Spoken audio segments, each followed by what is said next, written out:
All right, today on Tree Talk we have a very special guest, Dan, my father-in-law. So what we're focusing on today is sugar maple production. Dan's been at it, this is his second winter. Yes. Tapping maples, Yes. and so we're gonna demonstrate how to do that from start to finish. First thing is it's a very good idea to identify what tree you're going to be tapping.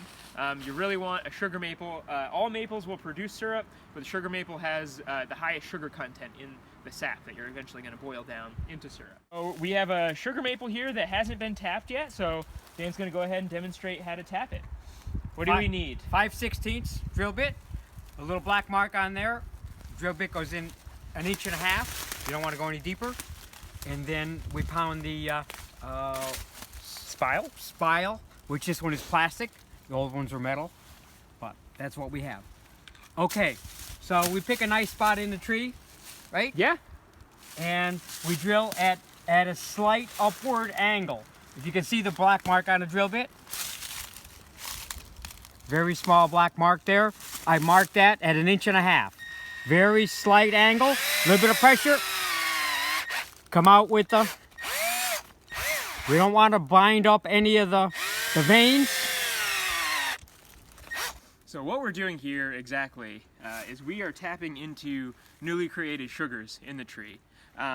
When the tree is going dormant in the autumn, it turns a lot of the excess sugars into starches that are just kind of get locked up over the winter.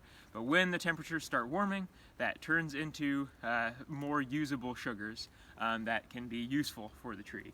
When we are drilling into the tree, we're basically breaking the pressure seal, and so that sap is going to flow out of the hole that we drill.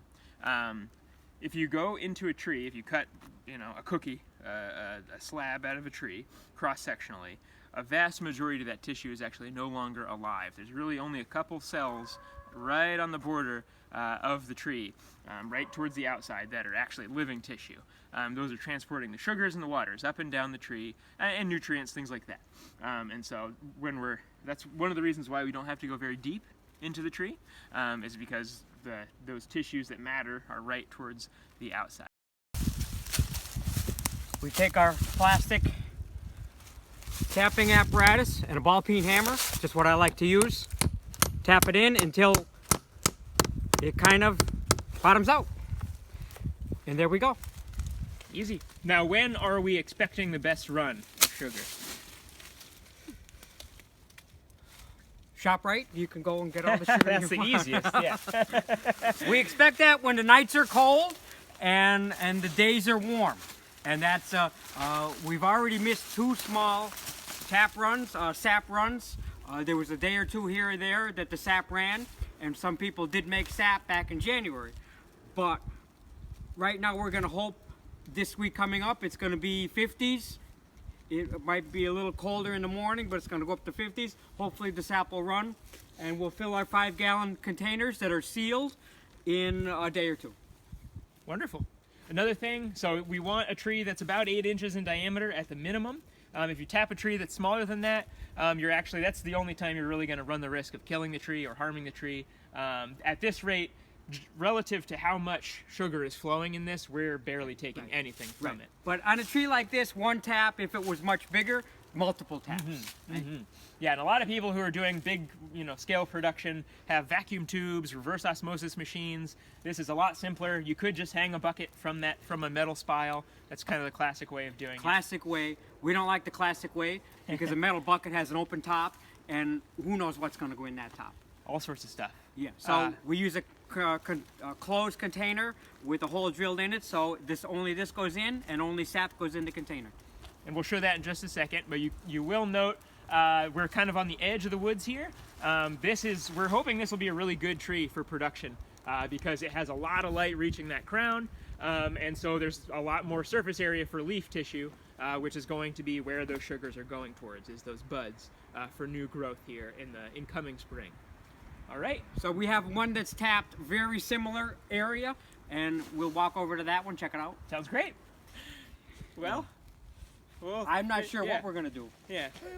Well, maybe we'll have to do it in the morning. Yeah. I don't know. I mean, we're not going to be able to boil that. Well, Okay, we Ready? moved up about 50 feet to one that we tapped earlier, and this is a good producer. There's about 2 gallons of sap in that jug. As you can see, nothing goes in that jug but sap from the tree. No insects, no leaves or garbage or no nothing. Okay, so we pull that out of there, and then we take this and add it to our other 7 or 8 jugs and start boiling. And besides the fact that the sugar is running when it's warm, it's about, what, 23 degrees right now? And we're gonna have to wait a little while until this thaws out. So again, during your better production times, you know, this would be a little bit different. But Right. If it was 45 degrees and the sap was running, it would definitely not be frozen. So we'll address that and then get our boil going. Before we do that, this has a little bit easier to identify bark. That other one wasn't quite as big. So the bark actually looks pretty similar to red maples, Acer rubrum, where it's very smooth on the young trees, and then as it gets bigger in diameter, the bark starts to split into these vertical cracks. A good trick with sugar maples is, and again, we have some leaves. That's a good indicator, but leaves can blow around in the woods. So just because you have sugar maple leaves at the base of the tree doesn't mean that's necessarily where it's from. Here we go. I grabbed some red maple leaves earlier just to demonstrate the difference.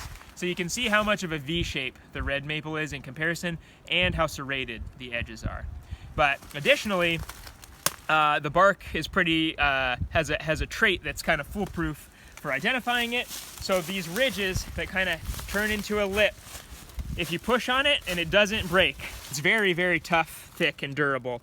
But if this is a red maple, it's so brittle it would just snap very easily. So that's a good way to identify the bark.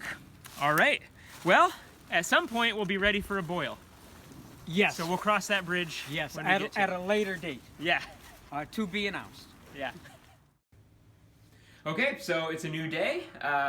Several hours have passed, and we now have liquid sap to work on boiling. So what's the process? The process is once we get the liquid gathered, we only have about 5 gallons. It's not a lot. We kind of missed a couple of boils, and here we're boiling 5 gallons down to probably 5 ounces of finished product. It's a very lot of work for a very little product, but it's well worth it. We do have our liquid now. It's ready to go into our evaporator, which is gas fired. This evaporator is homemade. I made it a long time ago for boiling corn. So evaporator today you could buy off the internet or at a local maple supply house, which there are around, and they're probably only 4 to 5 inches deep. And the main thing is to get a big area underneath the evaporator, so you can boil a lot of product at once. This is kind of a smaller one. It works. There's a spigot on it. If you have a lot of product in there, you turn the spigot and you drain it off and enjoy. So right now what we're going to do is Ryan's take one, I'll take one. We'll pour into the evaporator. It's stainless steel. Evaporators all have to be stainless steel. If you want to clean anything, no soap. You got to remember, no soap. Otherwise, traces of soap will go into the maple syrup, and you don't want that. Gas on. This is not a it's not a traditional gas grill. It's got a gauge. I can adjust the pressure. So it makes for a very hot flame. And traditionally for boiling is a wood-fired operation. And a lot of guys do that still. But the temperature control will be important. We'll talk about that in a little bit. Okay, we have the gas on now. We're going to have it on high for quite some time until it evaporates down to maybe about ½ inch or so. It'll boil, it'll start boiling, and it'll throw a lot of steam off, and that's what we want. Boil the water out of the sap and turn it into syrup. So it's a waiting game now, and we have many other things to do while we're waiting, but we really shouldn't leave it for any more than a few minutes at a time. Okay, here we're at a tree. We're going to untap it.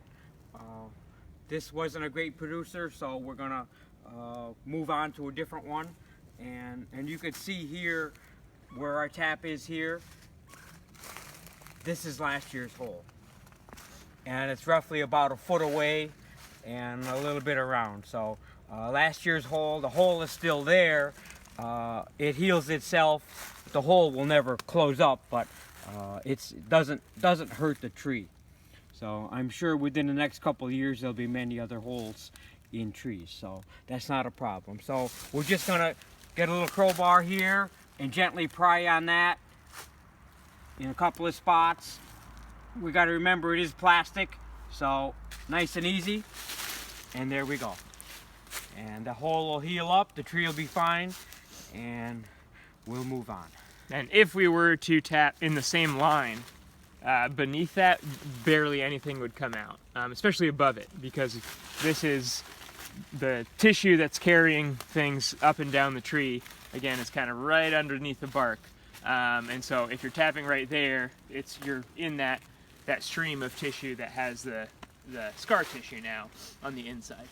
This is another reason why the bigger the tree, the better. There's so much more movement of sap up the tree, but this one's pretty small.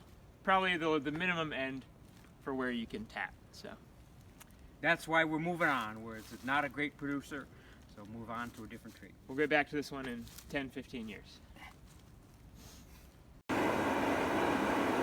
So we got a good boil going. We're gonna have to transfer it pretty soon. It's moving a lot more quickly than anticipated.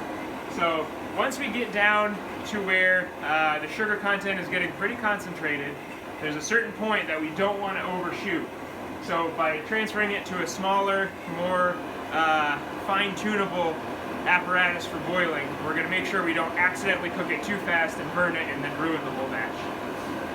This container is designed to dip into your pan, and then with the hot liquid in there, you drop this in, and this floats, and it'll come up to that zone between those two red lines, and that's your optimal sugar content.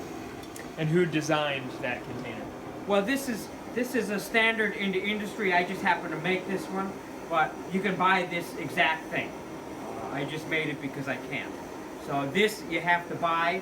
It's called a hydrometer, and it's specifically for maple syrup. And this isn't an endorsement of this company, but they do sell products for backyard tappers. You can buy these online or like I said, at your local maple syrup supply house. Optimal temperature for a finished product is 219 degrees.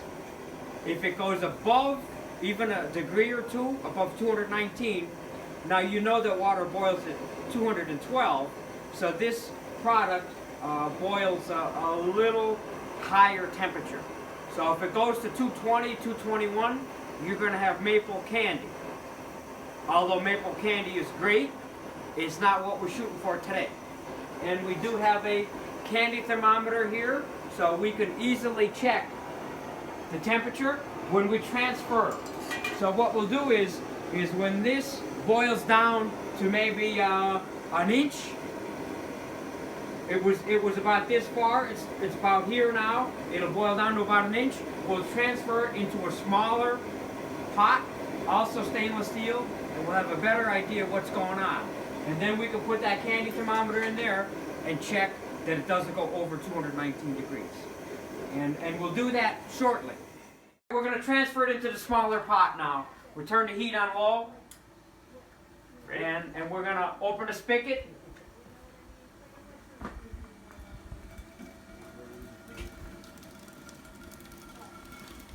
Coming out? Yep. She's flowing. So a lot of times people will finish it inside the house because, again, they're cooking on a wood fire, which is a lot harder to control the temperature. But because we don't have to worry about fogging up the entire kitchen out here, and this system works pretty well. We're gonna do the finishing out here as well. So you can see we're actually taking on a nice golden color. The color of your syrup is really important for grading it if you're going to be selling it. This is not a certified kitchen. We're not going to be selling anything here. This is just for personal use. And most of it will probably get consumed today. But if you wanted to get into grading, you can use spectrometers to measure the clarity, all of these kind of different factors, the color, the clarity, and then obviously the taste all matter for how good of quality your syrup is.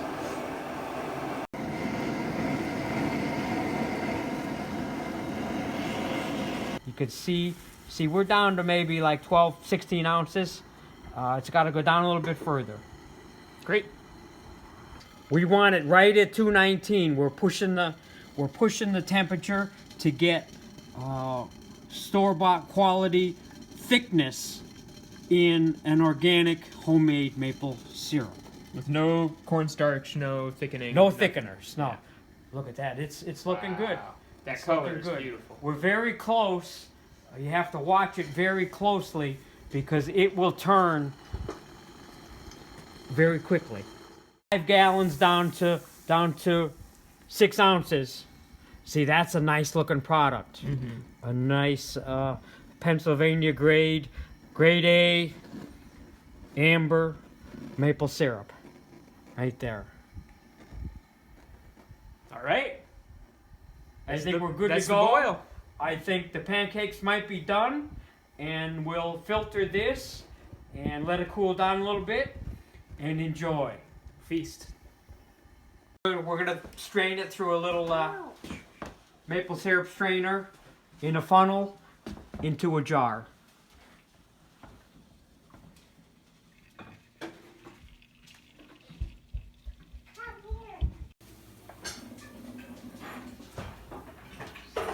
Very important part of the process. Yes, homemade pancakes. All right, so we started with 5 gallons. Got about 9 ounces. This is the ultimate test. Oh yeah. Yeah, that looks good. There you go. Well, the ultimate test is about to come. Nice warm syrup. Fresh from the tree. Finished boiling it about 10 minutes ago.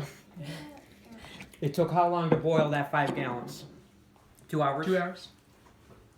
Okay, ready? You wanna do it at the same time? Cheers. Cheers.